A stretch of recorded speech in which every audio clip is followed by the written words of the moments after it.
Hi, welcome to match Chitra. இன்றைக்கி நம்ம என்ன பார்க்க போகிறோம் அப்படின்னா, PC exam, bank exam, SSC exam, இப்படியே எல்லா எக்ஸாம்லேயுமே டிஎன்பிசி குரூப் 4, குரூப் 1, குரூப் 2 இந்த மாதிரி எக்ஸாம்லலாம் நமக்கு ப்ராஃபிட் அண்ட் லாஸுங்கிற சப்ஜெக்ட் வந்து எப்போவுமே அந்த டாபிக் வந்து எப்போவுமே இருக்கும். ஸோ ப்ராஃபிட் அண்ட் லாஸோட பேசிக் இன்ட்ரோடக்ஷன்லேருந்து நம்ம கொஞ்சம் போகலாம். ஸோ இன்ட்ரோடக்ஷனுங்கிறதுனால நான் ரொம்ப பேசிக்காக சொல்லாமல் கரெக்டாக அதாவது பிசி எக்ஸாமுக்கு ப்ரிப்பேர் பண்ணுறதுக்கு எப்படி ப்ரிப்பேர் பண்ணால் நல்லாயிருக்கும் அப்படிங்கிற மாதிரியே நான் வந்து கொஞ்சம் போகிறேன். ஓகேவா? ஸோ இப்போ நம்ம பேசிக்லேருந்தே போகலாம். ஸோ ஃபர்ஸ்ட்டு நமக்கு என்ன தெரியணும் அப்படின்னா, ப்ராஃபிட் அண்ட் லாஸ் பொறுத்த வரைக்கும் ஃபஸ்ட்டு ப்ராஃபிட்னா என்ன நமக்கு தெரிஞ்சுக்கணும். ஸோ ப்ராஃபிட்னா என்ன அப்படின்னா லாபம். ஸோ லாபம், அதே மாதிரி லாஸ்னா என்ன, நஷ்டம். ஸோ இது ரெண்டு தான் நமக்கு எப்போவுமே தெரியும். இப்போது இந்த ஒரு ரெண்டு விஷயத்தை வச்சு இந்த ப்ராஃபிட் அண்ட் லாஸ் இந்த ரெண்டுமே எதை பேஸ் பண்ணியிருப்போம். ஸோ எப்போவுமே நம்ம ஒரு பொருள் வாங்குகிறோம் அப்படின்னா அந்த லாபமோ நஷ்டமோ எதை பேஸ் பண்ணியிருக்கோம் அப்படின்னா நம்ம வாங்கின விலை, அதாவது காஸ்ட் ப்ரைஸ். ஸோ வாங்கிய விலை நம்ம எவ்வளோ வாங்கியிருக்கோம் அந்த இதை அப்படிங்கிறத பொறுத்து டிசைட் ஆகும். ஸோ இதை வாங்கிய விலைன்னு சொல்லுவாங்க, இல்லை அடக்க விலைன்னு சொல்லுவாங்க. ஓகேவா? ஸோ இந்த மாதிரி தான் பேசிக்காக இருக்கும். ஸோ இப்போ பிசி எக்ஸாமில் வந்து தமிழில் தான் கொஷின் இருக்கும் அப்படிங்கிறதுனால நான் வந்து தமிழில் எக்ஸ்பிளைன் பண்ணுறேன். ஓகேவா? ஸோ இப்போ என்ன பண்ணுறோம் அப்படின்னா, cost price. So profit and loss இது ரெண்டுமே எதை பேஸ் பண்ணியிருக்கோம், காஸ்ட் ப்ரைஸை பேஸ் பண்ணியிருக்கோம். ஸோ இப்போது காஸ்ட் ப்ரைஸ் ஒன்று வாங்கியிருக்கோம் அப்படின்னா, ஒரு பொருள் நம்ம வாங்கியிருக்கோம் அப்படின்னா அதை கண்டிப்பாக என்ன பண்ணப்போம், விற்றுப்போம். ஸோ விற்ற விலை அதுதான் என்னென்னா selling price. So selling price இதெல்லாம் நமக்கு தெரிஞ்சுக்கணும். ஃபஸ்ட்டு என்னெல்லாம் டாப்பிக்கோ அந்த என்னென்ன வேர்ட்லாம் பற்றி நம்ம தெரிஞ்சுக்கணுமோ அதை பற்றிலாம் நம்ம என்ன பண்ணிக்கணும், நல்லா தெரிஞ்சு வச்சுக்கணும். ஓகேவா? ஸோ இப்போது இதெல்லாம் போட்டாச்சு. நெக்ஸ்ட் என்ன அப்படின்னா, இப்போது ப்ராஃபிட் இப்போ வந்து நம்ம டோட்டலாக ஒரு பொருள் வாங்கிட்டு அதோட பர்சன்டேஜ் தான் நம்ம கால்குலேட் பண்ணுவோம். ஸோ இவ்வளோ ரூபா அப்படின்னு. இப்போ நம்ம வந்து 1 lakh 10 lakh வரைக்கும் நம்ம ஒரு பொருள் விற்கிறோம் அப்படின்னா எல்லோரும் முன்னாடியே நம்மளால் என்ன சொல்ல முடியாது, இவ்வளோ எனக்கு லாபம் அப்படின்னு நம்ம சொல்ல முடியாது. ஸோ எனக்கு இவ்வளோ பர்சன்டேஜ் லாபம் கிடச்சிது அப்படின்னு நம்ம வந்து எப்போவுமே சொல்ல முடியும். நஷ்டம் ஆச்சு அப்படிங்கிறத நம்ம சொல்ல முடியும். ஸோ அதை பேஸ் பண்ணி தான் நம்ம என்ன பண்ணுறோம் அப்படின்னா, ப்ராஃபிட் அண்ட் லாஸோட பர்சன்டேஜ் நம்ம கண்டுபிடிக்கணும். ஸோ ப்ராஃபிட் அண்ட் லாஸோட பர்சன்டேஜ் கண்டுபிடிக்கணும்னா ஃபர்ஸ்ட் நமக்கு என்ன தெரிஞ்சிருக்கணும், ப்ராஃபிட்னா என்ன, லாஸ்னா என்னன்னு தெரிஞ்சிருக்கணும். ஸோ ப்ராஃபிட்னா என்ன, நமக்கு ஒரு பொருள் வாங்குகிறோம், அந்த பொருள் வந்து வாங்கின விலையை விட விற்ற விலை வந்து அதிகமாக இருந்துச்சு அப்படின்னா, நம்ம செல்லிங் ப்ரைஸ் வந்து அதிகமாக இருந்ததுன்னா நமக்கு என்ன ஆகும், அதுதான் என்னன்னு சொல்லுவோம், லாபம்னு சொல்லுவோம். அதாவது இப்போ நான் ஒரு பொருள் வாங்குகிறேன், 5000 ரூபாய் கொடுத்து நான் வந்து ஒரு மொபைல் வாங்குகிறேன். ஸோ இந்த மொபைல் 5000 ரூபாய் கொடுத்து வாங்கும்போது அதை நான் ஒரு 7000 ரூபாய்க்கு விற்கிறேன். ஓகேவா? ஸோ காஸ்ட் ப்ரைஸ் என்ன, 5000 ரூபாய். செல்லிங் ப்ரைஸ் என்ன, 7000 ரூபாய். ஸோ இப்போ இதில் இருந்து என்னோட லாபம் என்ன, அதாவது என்னோட ப்ராஃபிட் என்ன அப்படின்னு கேட்டால் நீங்களாம் என்ன சொல்லுவீங்க, உங்களுக்கு ஈஸியாக தெரிஞ்சிடும், 2000 ரூபாய் அப்படின்னு சொல்லிடுவீங்க. ஸோ இந்த 2000 ரூபாங்கிறத நீங்கள் எப்படி சொன்னீங்க, அதுதான் ப்ராஃபிட்டோட ஃபார்முலாவே. ஸோ எப்படி சொன்னீங்க, வாங்கின விலை அதாவது செல்லிங் ப்ரைஸ்லேருந்து காஸ்ட் ப்ரைஸ் என்ன பண்ணீங்க, சப்ராக்ட் பண்ணீங்க. So profit is equal to என்ன பண்ணணும், selling price minus cost price. So selling price minus cost price. இப்போது இதே அப்போ எது அதிகமாக இருக்கும், செல்லிங் ப்ரைஸ் அதிகமாக இருந்ததுன்னா அதுதான் என்னது, ப்ராஃபிட். ஸோ இப்போது இதே லாஸ்னா என்ன, இப்போது நான் என்ன சொல்கிறேன் அப்படின்னா, இதே பொருளை நான் 5000 ரூபாய்க்கு வாங்கிட்டு அதை வந்து நான் 4000 ரூபாய்க்கு செல் பண்ணுறேன். ஓகேவா? ஸோ 4000 ரூபாய்க்கு பண்ணால் எனக்கு எவ்வளோ லாஸ், 1000 ருபீஸ் வந்து எனக்கு லாஸ். ஓகேவா? ஸோ இந்த 1000 ருபீஸ் லாஸுங்கிறத நம்ம எப்படி சொன்னோம், நம்ம வாங்கின விலையில இருந்து விற்ற விலையை என்ன பண்ணோம், அதாவது செல்லிங் ப்ரைஸை சப்ராக்ட் பண்ணோம், மைனஸ் பண்ணோம், கழிச்சிடுறோம். ஓகேவா? ஸோ இப்போ இதுலேருந்து இதை வந்து என்ன பண்ணுறேன், கழிச்சிடுறேன். அப்போ எனக்கு என்ன வரும், எதுலேருந்து பண்ணேன், காஸ்ட் ப்ரைஸ்லேருந்து செல்லிங் ப்ரைஸை சப்ராக்ட் பண்ணேன். ஸோ இந்த ஃபார்முலாவெலாம் நீங்கள் ரொம்ப ஞாபகம் வச்சுருக்கணுங்கிறத விட இந்த கான்செப்டை அண்டர்ஸ்டாண்ட் பண்ணிக்கிட்டிங்கன்னா இது உங்களுக்கு எல்லாமே ரொம்ப ஈஸியாக இருக்கும். ஸோ இதுதான் கான்செப்ட். ஸோ ஒரு பொருள் எடுத்துக்கிட்டோம், ப்ராஃபிட் அண்ட் லாஸ்ன்னு எடுத்துக்கிட்டோன்னா லாபம் நஷ்டம், அதில் வந்து என்னெல்லாம் இருக்குது, காஸ்ட் ப்ரைஸ் இருக்குது, செல்லிங் ப்ரைஸ் இருக்குது. அதில் வந்து என்ன பண்ணுறோம், ப்ராஃபிட்னா என்ன, லாஸ்னா என்னோட ஃபார்முலா வந்து நம்ம கண்டுபிடிச்சிட்டோம். ஸோ இனிமேல் நான் வந்து சிபின்னு எழுதுவேன். எஸ்பினா செல்லிங் ப்ரைஸ், சிபினா காஸ்ட் ப்ரைஸு. ஸோ இப்போ ஒரு விஷயம் நமக்கு தெரிஞ்சுக்கணும் என்ன அப்படின்னா, இப்போ ப்ராஃபிட் எடுத்துக்கோங்க, செல்லிங் ப்ரைஸ் தான் என்னவாக இருந்தது, அதிகமாக இருந்துச்சு. So selling price greater. ஓகேவா? காஸ்ட் ப்ரைஸ் என்னவாக இருக்கும், லோயஸ்ட்டாக இருக்கும். அதே லாஸ் ஆயிருக்கு அப்படின்னா என்னோட காஸ்ட் ப்ரைஸ் தான் அதிகமாக இருக்கும், செல்லிங் ப்ரைஸ் கம்மியாக இருக்கும். ஓகேவா? ஸோ இதை தான் நம்ம சொல்கிறோம். இப்போ நெக்ஸ்ட் என்ன பண்ணுறோம் அப்படின்னா, ஸோ இதுதான் இப்போ இதை என்ன சொல்லியிருக்கேன், ப்ராஃபிட்னா என்ன, செல்லிங் ப்ரைஸ் கிரேட்டராக இருக்கும், காஸ்ட் ப்ரைஸ் கம்மியாக இருக்கும். ஸோ இது வந்து நீங்கள் இப்போ உங்களுக்கு அவ்வளோ இம்பார்ட்டன்ட் இல்லை, நீங்கள் பின்னாடி ப்ராப்ளம்ஸ் பார்க்கும்போது எது அதிகமாக இருக்குங்கிற விஷயம் உங்களுக்கு ஞாபகம் இருக்கணும், அவ்வளோதான். ஸோ ப்ராஃபிட் அண்ட் லாஸ்ன்னு சொன்னாலே உங்களுக்கு ஃபார்முலா ஞாபகம் வர்றதை விட ப்ராஃபிட்னா என்ன, நம்ம வாங்கின விலை விற்ற விலை வந்து அதிகமாக இருக்கும். ஸோ என்ன பண்ணுவோம், எது அதிகமாக இருக்கும் அதில் இருந்து தான் நம்ம வந்து கம்மியாக இருக்கிற சப்ராக்ட் பண்ணுவோம். ஸோ இதை ஏன் பண்ணுறோம் அப்படின்னா, இப்போ நான் இன்கேஸ் நான் ஒரு விஷயம் சொல்கிறேன், ப்ராஃபிட்னாலே நமக்கு என்னது, லாபம். அதே எனக்கு லாஸ்னா நஷ்டம். ஸோ இப்போ எனக்கு இங்கே வந்து இந்த ப்ராஃபிட் அண்ட் லாஸ் ரெண்டுமே எதை டிபெண்ட் பண்ணியிருக்கும், ருப்பீஸ் டிபெண்ட் பண்ணியிருக்கும். ஸோ ருப்பீஸ் எல்லாமே நமக்கு எப்படி இருக்கும், பாசிட்டிவ் வேல்யூவாக தான் இருக்கும். ஸோ இப்போ வந்து 1000 எனக்கு -1000 இருந்துச்சு அப்படின்னு நம்ம சொல்ல முடியாது. ஸோ 1000 10,000 சொல்ல முடியும். இதை நான் ஏன் இங்கே சொல்கிறேன் அப்படின்னா, இப்போ ப்ராஃபிட்டே நான் கண்டுபிடிக்கிறதுக்குன்னு போயிட்டு நான் என்ன பண்ணக்கூடாது, செல்லிங் ப்ரைஸ் என்ன 5000 மைனஸ் காஸ்ட் ப்ரைஸ் என்ன 7000, இப்படி போடக்கூடாது. இப்படி போட்டால் எனக்கு என்ன வந்துடும், -2000 வரும். ஸோ ப்ராஃபிட்டுன்னு நான் சொல்லிட்டு நெகட்டிவ்ல நான் கொண்டு வரலாமா? ஸோ அது மாதிரி கொண்டு வரக்கூடாதுங்கிறதுனால தான் ஃபார்முலாவை கொஞ்சம் நீங்கள் வந்து என்ன பண்ணணும், இப்படி பண்ணக்கூடாது. ஓகேவா? ஸோ இதுதான் ப்ராஃபிட் அண்ட் லாஸோட ஃபார்முலா. இப்போ என்ன பண்ண போகிறோம் அப்படின்னா, ப்ராஃபிட் அண்ட் லாஸ் பார்த்தாச்சு. இப்போ நான் என்ன சொன்னேன், நம்ம எதுக்காக இந்த ப்ராஃபிட் அண்ட் லாஸ் பார்க்க வந்தோம், profit percentage loss percentage find பண்ணுறதுக்காக வந்தோம். ஸோ ப்ராஃபிட் பர்சன்டேஜ், ஸோ நம்ம ஒரு விஷயம் இப்போ ப்ராஃபிட் பர்சன்டேஜ் எடுத்துக்கிறேன். ஸோ பர்சன்டேஜ் நம்ம ஃபைன் பண்ணணும்னாலே நமக்கு என்ன வேணும் அப்படின்னா, ஒரு நியூமரேட்டர் வேணும், ஒரு டினாமினேட்டர் வேணும். அதாவது மேலே உள்ள பார்ட் ஒன்று வேணும், கீழே உள்ள பார்ட் ஒன்று வேணும். ஸோ இப்போ நம்ம ஒரு மார்க், இப்போ வந்து நம்ம 10th இப்போ இவ்வளோ மார்க் அப்படின்னு நம்ம சொல்ல போகிறோம். ஸோ 5 சப்ஜெக்டோட மார்க்கை பேஸ் பண்ணி தான் நம்ம சொல்லுவோம். அதாவது 500க்கு நான் இவ்வளோ எடுத்திருக்கேன், 410 எடுத்திருக்கேன் அப்படிங்கிற மாதிரி நம்ம சொல்கிறோம். ஸோ இதுதான் என்ன அப்படின்னா, இதோட பர்சன்டேஜ் மீன்ஸ் 100 மல்டிப்ளை பண்ணணும். பண்ணால் என்ன வந்துடும், இதுதான் பர்சன்டேஜ் கால்குலேட் பண்ணுறதுக்கு. ஸோ 0 கட் பண்ணுவோம், இங்கே 5 இருக்கும். ஸோ 1 8 2 82. ஸோ 82%. இதுதான் என்ன சொல்கிறோம், பர்சன்டேஜ் சொல்கிறோம். ஸோ நம்ம ஒரு விஷயம் ஒரு பர்சன்டேஜ் கண்டுபிடிக்கணும்னா நமக்கு நியூமரேட்டர் வேணும், டினாமினேட்டர் வேணும். ஸோ நியூமரேட்டர் வேணும், டினாமினேட்டர் வேணும். இது வேணும் அப்படின்னா, இது வந்து நான் சும்மா இப்போ நியூமரேட்டர் டினாமினேட்டர் எழுதியிருக்கேன். உங்களுக்கு என்ன அப்படின்னா, இந்த நியூமரேட்டரில் என்ன இருந்திருக்கணும், இப்போ தான் நம்ம சொன்னேன், நாம் வாங்கினது. அதாவது அப்போ இங்கே என்ன வேணும் எனக்கு, அதோட நாம் வாங்கின ஒரு மார்க்கோட பர்சன்டேஜ் நமக்கு வேணும். அதாவது 410ஓட பர்சன்டேஜ் நமக்கு வேணும். கரெக்டா?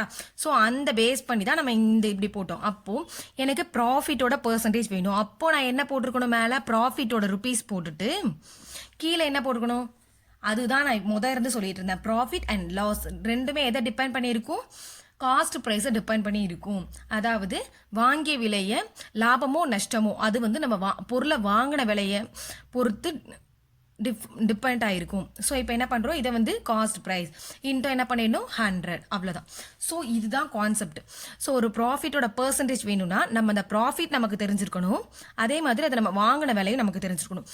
இன்கேஸ் உங்களுக்கு ப்ராஃபிட் தெரியலை அப்படின்னா நீங்கள் ப்ராஃபிட் எப்படி ஃபைன் பண்ணணும், அப்போ ப்ராஃபிட் தெரியல அப்படின்னா ஒரு பொருளோட வாங்கின விலையும் கொடுத்துருப்பான், விற்ற விலையும் கொடுத்துருப்பான். ஸோ உங்களுக்கு ப்ராஃபிட்டான ஃபார்முலா தான் நம்ம இப்போ பார்த்தோம். என்னது, selling price minus cost price by cost price into 100. So இதுதான் என்னது, ப்ராஃபிட்டோட ஃபார்முலா. ஸோ இந்த ஃபார்முலாவும் போட்டுக்கலாம். உங்களுக்கு வந்து கொஸ்டினில் ப்ராஃபிட் லாப சதவீதம், அதாவது ப்ராஃபிட் பர்சன்டேஜ் கேட்டிருந்தாங்க. ஆனால் என்ன கொடுத்துருக்காங்கன்னா, செல்லிங் ப்ரைஸும் காஸ்ட் ப்ரைஸும் கொடுத்துருக்காங்க, வாங்கிய விலையும் விற்ற விலையும் கொடுத்துருந்தாங்க அப்படின்னா நீங்கள் இந்த ஃபார்முலா யூஸ் பண்ணிக்கலாம். அப்படி இல்லாமல் உங்களுக்கு ப்ராஃபிட் பர்சன்டேஜ், அதாவது லாப சதவீதம் கேட்குறாங்க, ஆனால் லாபத்தையே உங்கள்கிட்ட கொடுத்துட்டாங்க. லாபத்தை கொடுத்துட்டு உங்களை வந்து கண்டுபிடிக்க சொன்னாங்கன்னா, லாபம் கொடுத்துருந்தாங்கன்னா கண்டிப்பாக உங்களுக்கு காஸ்ட் ப்ரைஸும் கொடுத்துருப்பாங்க. ஓகேவா? ஸோ இதை பேஸ் பண்ணி தான் நீங்கள் என்ன பண்ணணும், கண்டுபிடிக்கணும். இதே மாதிரி லாஸ் பர்சன்டேஜ் என்ன, ஸோ அப்போ என்ன வரும், லாஸ் பை காஸ்ட் ப்ரைஸ். ரெண்டுக்குமே என்னதான், லாபமோ நட்டமோ எதை டிபெண்ட் பண்ணியிருக்கும், காஸ்ட் ப்ரைஸை டிபெண்ட் பண்ணியிருக்கும். ஸோ இங்கே என்ன வந்துடும், சிபி. இப்போ லாஸ்னா என்ன, cost price minus selling price. அப்போ cost price minus selling price by selling price, cost price. So இது ரெண்டுமே எதை டிபெண்ட் பண்ணியிருக்கும்? காஸ்ட் ப்ரைஸை டிபெண்ட் பண்ணியிருக்கும், வாங்கிய விலையை டிபெண்ட் பண்ணியிருக்கும். ஸோ இதுதான் என்னது? Loss percentage. ஸோ இவ்வளோ தான். இப்போது நம்ம ப்ராஃபிட் அண்ட் லாஸ்ன்னு எடுத்துக்கிட்டோம்னா நம்ம ப்ராஃபிட் எப்படி கண்டுபிடிக்கணும், லாஸ் எப்படி கண்டுபிடிக்கணும், ப்ராஃபிட் பர்சன்டேஜ் எப்படி ஃபைன் பண்ணணும், லாஸ் பர்சன்டேஜ் எப்படி ஃபைன் பண்ணணும்னு பார்த்துட்டோம். ஸோ இதுதான் கொஞ்சம் இவ்வளோ இது கொஞ்சம் பார்த்துட்டோன்னா இதுக்கப்புறம் நம்ம கொஞ்சம் ஈஸி தான். ஸோ இதுக்கப்புறம் என்ன பண்ண போகிறோம் அப்படின்னா, இதெல்லாம் உங்களுக்கு ஞாபகம் இருக்கணும், இதெல்லாம் பேசிக் கான்செப்ட்ஸ். இப்போ என்ன பண்ண போகிறோம் அப்படின்னா டிஸ்கவுண்ட் பார்க்க போகிறோம். ஸோ நம்ம இப்போ வந்து டிஸ்கவுண்ட்டுங்கிற ஒரு விஷயம் நம்ம பார்க்குறதுக்கு முன்னாடி டிஸ்கவுண்ட்டுன்னு சொல்கிறோமே, இது வந்து நமக்கு டிஸ்கவுண்ட்டா இல்லை விற்கிறாங்களே ஓனர் அவங்களுக்கு டிஸ்கவுண்ட்டா அப்படின்னு பார்த்தா நமக்கு டிஸ்கவுண்ட்டுங்கிற பேரில் கொடுப்பாங்க. பட் அவங்களுக்கு அது என்ன அப்படின்னா ப்ராஃபிட் தான். ஸோ எந்த ஒரு பொருளையும் வாங்கிட்டு நம்ம ப்ராஃபிட் இல்லாமல் யாருமே என்ன பண்ண மாட்டாங்க, விற்க மாட்டாங்க. ஸோ அந்த கான்செப்டில் தான் இப்போ என்ன பண்ண போகிறோம் அப்படின்னா நம்ம டிஸ்கவுண்ட் பார்க்க போகிறோம். ஸோ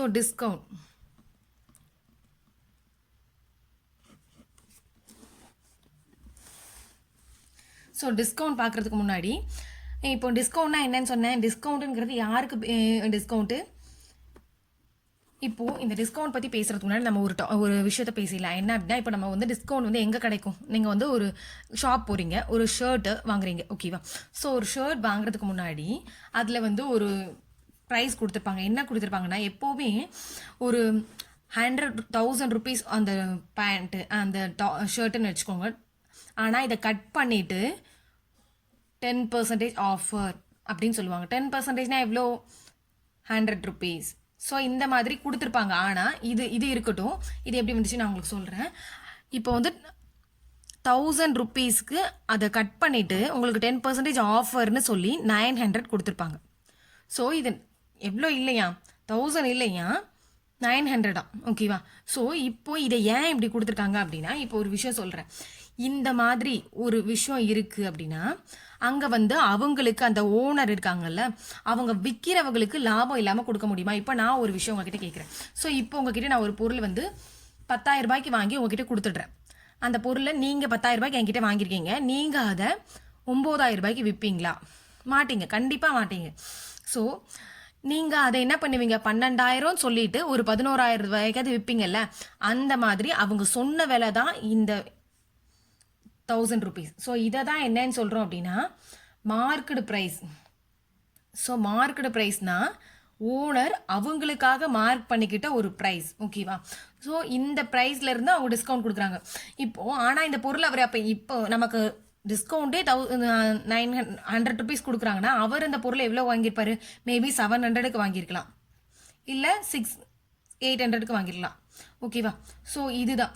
ஸோ இந்த டிஸ்கவுண்ட் கொடுக்கணும் அப்படின்னா நமக்கு வந்து காஸ்ட் ப்ரைஸ் என்னவாக இருந்திருக்கணும்? இப்போ காஸ்ட் ப்ரைஸ் நான் வந்து எடுத்துக்கிறேன், என்ன எடுத்துக்கிறேன்? 1000 rupees. அதோட அந்த அவங்க நமக்கு கொடுக்குறாங்க. ஸோ இப்போ நான் என்ன எடுத்துக்கிறேன்? 700ன்னு எடுத்துக்கிறேன். காஸ்ட் ப்ரைஸ் வந்து நான் 700 எடுத்துக்கிறேன். ஸோ அந்த பொருளோட விலை 700 ரூபாய் தான். ஸோ நம்ம அதை எப்படி விற்க போகிறோம் அப்படின்னா, நான் அதை வந்து ஒரு மார்க் பண்ணிக்கிறாங்க. ஒரு மார்க்கெட் ப்ரைஸ் என்ன கொடுத்துக்கிறாங்க அவங்களா? 1000 rupeesன்னு போட்டுக்கிறாங்க. போட்டுட்டு அங்கே என்ன பண்ணுறாங்க அப்படின்னா டிஸ்கவுண்ட்டுன்னு ஒன்று கொடுக்குறாங்க. அந்த டிஸ்கவுண்ட் தான் என்ன அப்படின்னா 100 ரூபாய் டிஸ்கவுண்ட் கொடுத்து அவங்க செல்லிங் ப்ரைஸ் எவ்வளோ கொடுக்க போகிறாங்க? 900. ஸோ இதுதான் கான்செப்ட்.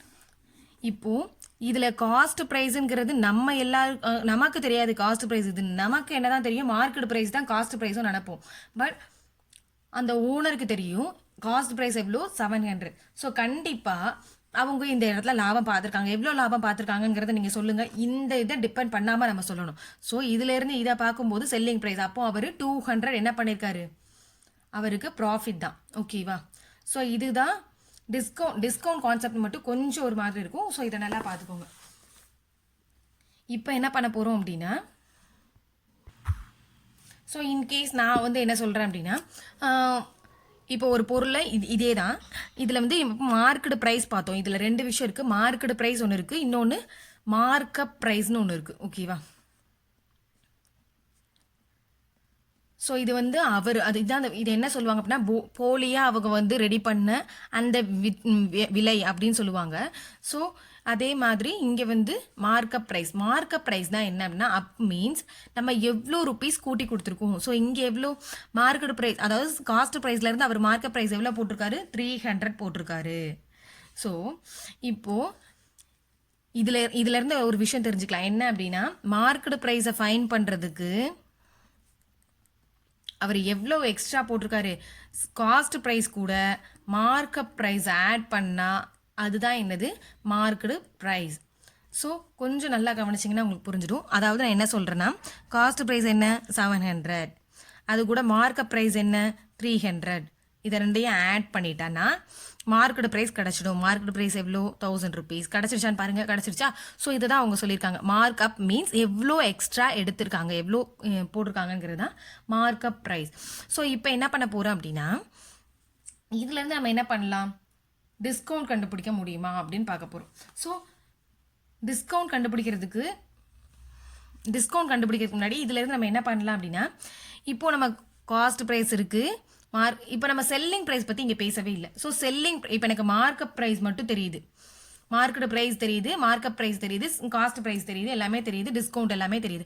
ஸோ எனக்கு செல்லிங் ப்ரைஸ் தெரியல அப்படின்னா நான் என்ன பண்ணணும்னா மார்க்கப் ப்ரைஸ்லேருந்து டிஸ்கவுண்ட்டை சப்ராக்ட் பண்ணேன்னா என்னோட செல்லிங் ப்ரைஸ். மார்க் ப்ரைஸ் என்னது, அவங்க மார்க் பண்ணியிருக்க ருபீஸ் 1000 rupees, டிஸ்கவுண்ட் எவ்வளோ 100 rupees, அப்போ செல்லிங் ப்ரைஸ் எவ்வளோ 900.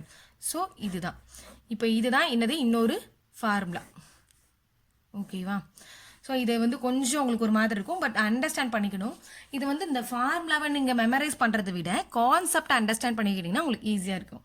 ஸோ இப்போ என்ன பண்ணிட்டோம், டிஸ்கவுண்ட் பர்சன்டேஜ் கண்டுபிடிக்கணும். ஸோ டிஸ்கவுண்ட் பர்சன்டேஜ் யாருக்கு டிஸ்கவுண்ட் பர்சன்டேஜ், நமக்கு டிஸ்கவுண்ட் பர்சன்டேஜ். ஸோ அதை கண்டுபிடிக்க என்ன பண்ணணும், டிஸ்கவுண்ட் எவ்வளோ பை நம்ம பர்சன்டேஜ்னால என்ன சொன்னோம் டிஸ்கவுண்ட். இப்போது இவ்வளோ நேரம் இதுக்காக தான் நம்ம இவ்வளோ பார்த்தோம், இவ்வளோ விஷயம் பார்த்தது எதுக்கு, டிஸ்கவுண்டோட பர்சன்டேஜ் ஃபைன் பண்ணுறதுக்காக. ஸோ இப்போ அதே மாதிரி தான் நம்ம ப்ராஃபிட் அண்ட் லாஸில் என்ன பார்த்தோம், ப்ராஃபிட் அண்ட் லாஸோட பர்சன்டேஜ் கண்டுபிடிக்க தான் நிறைய விஷயங்கள் பார்த்தோம். அதே மாதிரி ஆனால் ப்ராஃபிட் அண்ட் லாஸ் ரெண்டுமே எதை டிபெண்ட் பண்ணியிருக்கும்னு சொன்னேன், காஸ்ட் ப்ரைஸை டிபெண்ட் பண்ணியிருக்கும். ஸோ இப்போ நம்ம டிஸ்கவுண்ட் பர்சன்டேஜ் கண்டுபிடிக்க தான் இவ்வளோ பண்ணியிருக்கோம். ஸோ டிஸ்கவுண்ட் பர்சன்டேஜ் எப்படி கண்டுபிடிக்கணும், இப்போ ப்ராஃபிட் அண்ட் லாஸ் இது ரெண்டுமே காஸ்ட் ப்ரைஸை டிபெண்ட் பண்ணியிருக்குன்னு பார்த்துட்டோம். அதே மாதிரி டிஸ்கவுண்ட் எதை பேஸ் பண்ணியிருக்கும், மார்க்கெட் ப்ரைஸை டிபெண்ட் பண்ணியிருக்கும். ஸோ அவங்க எவ்வளோ மார்க் பண்ணியிருக்காங்களோ அதை பேஸ் பண்ணியிருக்கும். ஸோ டிஸ்கவுண்ட் வந்து மார்க்கெட் ப்ரைஸை பேஸ் பண்ணியிருக்கும். இப்போ நம்ம என்ன சொல்லுவோம் எப்போவுமே டிஸ்கவுண்ட் ஒரு பர்சன்டேஜ் கண்டுபிடிக்கணும்னா அந்த டிஸ்கவுண்ட்டை போட்டுட்டு அது எதை டிபெண்ட் பண்ணியிருக்கும், மார்க்கெட் ப்ரைஸ் இன்ட்டு 100, அவ்வளோதான். ஸோ இப்போது இது மட்டும் இல்லை, இன்னொரு விஷயம் இருக்குது, இதில் மார்ஜின் ஒரு வேர்டு வரும். அந்த மார்ஜின்னா என்ன நான் சொல்லிடுறேன். இப்போ வந்து நம்ம ஒருத்தர் ட்ரெயின் செல்லர் இருக்காங்கன்னு வச்சுக்கலாம். அந்த ட்ரெயின் செல்லர் வந்து ஒரு புக்கு எடுத்துகிட்டு வராரு. அந்த புக்கு அவர் 100 rupeesக்கு விற்க போகிறார். ஓகேவா. ஸோ 100 rupeesக்கு விற்க போகிறாருன்னா இவர் தான் ட்ரெயின் செல்லர். இவர் 100 rupeesக்கு விற்க போகிறாரு அப்படின்னா இவர் ஒருத்தர்கிட்ட போயிட்டு இந்த புக்கை எவ்வளோக்கு வாங்கியிருப்பார், ஒரு 70 rupeesக்கு வாங்கியிருப்பார். இது வந்து ஒரு ஷாப்பில் தான் என்ன பண்ணியிருப்பாரு 70 rupeesக்கு வாங்கியிருப்பார். ஸோ இந்த ஷாப் கீப்பர் என்ன பண்ணியிருப்பாரு, இன்னொரு இடத்துல எங்கள் மெயின் பிரான்ச்சில் வாங்கியிருக்காரு. ஸோ பிரான்ச்சில் எவ்வளோ ஒன்று வாங்குறாரு, அவர் 50 ரூபான்னு வாங்குறாரு. ஓகேவா. ஸோ இவர் 50 ரூபாய்க்கு வாங்கின பொருளை 70 ரூபாய்க்கு இவர்கிட்ட கொடுத்துருக்காரு. ஸோ இது என்ன, அது 50 ரூபாய்க்கு வாங்கின பொருளை 70 ரூபாய்க்கு இவருக்கு கொடுக்கும்போது இவருக்கு 20 ரூபாய் பிரான்ச்சுக்கு லாபம். அதே மாதிரி ஷாப் கீப்பரு 100 ரூபாய்க்கு இவங்கள்ட்ட கொடுக்கும்போது இவருக்கு 30 rupees லாபம். ஸோ இந்த மாதிரி தான் ப்ராஃபிட் பார்க்குறாங்க. இதுதான். இப்போ இன்கேஸ் நம்ம ஸ்ட்ரெயிட்டாக பிரான்ச்லேயே வந்து வாங்கியிருந்தா நமக்கு வந்து எவ்வளோ இருந்திருக்கும், 70 rupees தான் இருந்திருக்கும். ஸோ அதே ப்ராப்ளம் தான் இங்கேயும். என்ன அப்படின்னா இப்போது நாம் வந்து அந்த ட்ரெயின் செல்லர்ட்ட என்ன பண்ண போகிறோம், 100 rupees இருக்குது, அவர் புக்கு சொல்கிறாரு 100 rupees. நம்ம என்ன பண்ணுவோம், இல்லை இது ஒரு 70 ரூபாய்க்கு தாங்கன்னு சொல்லி நம்ம கேட்குறோன்னு வச்சுக்கோங்களேன். உடனே அவர் ஒரு வார்த்தை சொல்வார். என்ன சொல்வார்னா, நான் வாங்கினதே 70 ரூபாம்மா, எனக்கு எந்த ஒரு லாபமும் இல்லை அப்படின்னு சொல்லுவாங்க. நம்ம கேள்விப்பட்டிருப்போம், இதை நிறைய இடத்துல கேள்விப்பட்டிருப்போம். ஸோ எனக்கு இங்கே எதுவுமே லாபம் இல்லைன்னு சொல்லுவார். ஸோ அந்த வேல்யூ தான் மார்ஜின். ஓகேவா. So margin price. ஸோ கண்டிப்பாக அவரோட இந்த செல்லர் பொறுத்த வரைக்கும் அவர் கண்டிப்பாக இதை 70 ரூபாய்க்கு மேலே விற்றாகணும். ஓகேவா. ஸோ 70 ரூபாய்க்கு மேலே இதை வந்து அவர் செல் பண்ணி ஆகணும். அதுதான் கான்செப்ட். ஓகேவா. ஸோ இந்த மார்ஜினா என்ன நம்ம பார்த்துட்டோம். ஸோ இந்த மார்ஜின் எதுக்காக நம்ம பார்த்துருக்கோம் அப்படிங்கிறத நான் சொல்கிறேன். இப்போ வந்து நம்ம மார்ஜின் எதுக்கு பண்ணியிருக்கோம் அப்படின்னா, இப்போ இந்த மார்ஜின் எதை டிபெண்ட் பண்ணியிருக்கோம், அவர் அதை விற்கிற பொருள் விலையை பொறுத்து இருக்குது, செல்லிங் ப்ரைஸை பொறுத்து தான் அவருக்கு என்ன இருக்கும், ப்ராஃபிட் இருக்கும். ஸோ மார்ஜின் பற்றி நீங்கள் பேசும்போது உங்களுக்கு என்ன வேணும்னா செல்லிங் ப்ரைஸ் வேணும். இப்போ உங்களுக்கு மார்ஜின் பர்சன்டேஜ் கண்டுபிடிக்கணும் அப்படின்னு வச்சுக்கோங்களேன். மார்ஜின் தெரிஞ்சிருக்கணும், செல்லிங் ப்ரைஸ் தெரியணும். தெரிஞ்சால் என்ன பண்ணிடலாம், மார்ஜின் பர்சன்டேஜ் கண்டுபிடிச்சிடலாம்.